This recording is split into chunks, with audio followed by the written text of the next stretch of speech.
Yeah.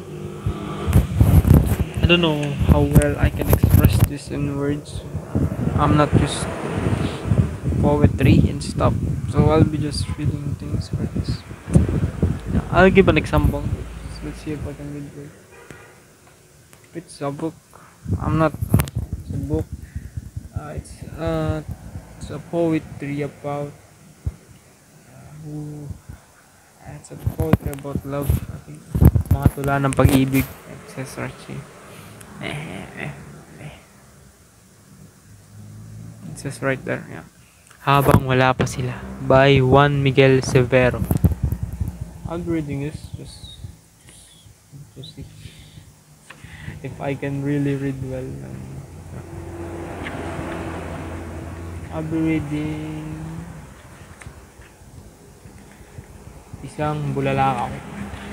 I don't know what form is this.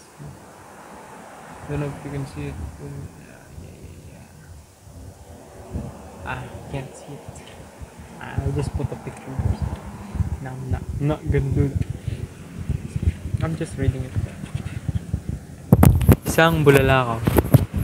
Ang bumulusok ng kaibilis at nilunok na ng gabi, kaya nag-isip ka ng hiling kahit di naman kailangan, dahil ang tunay na ninanais ay parating unang usbong sa isipan. Pagkatapos pumikit ka kahit wala na siya, at binigkas ang hiling na napili mo, hindi ang totoo, hindi yung iba. At sa isang kalayong lugar, isang planetang malapit ng pasabugi ng isang bulalakaw ang namumuhi sa iyo, sa pagpili sa hiling na di nararapat sa kanilang wakas. I stutter a bit. Yeah, boy. I stutter a bit. Yeah, so again. Isang bulalakaw.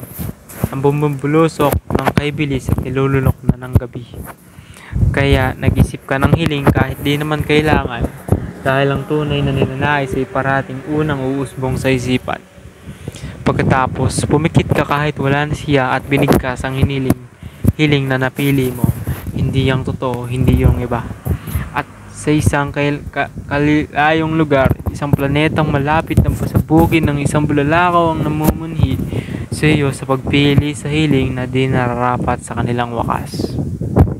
Yeah. So it's just an example, and I'll be reading my own now. I repeat it 2 times.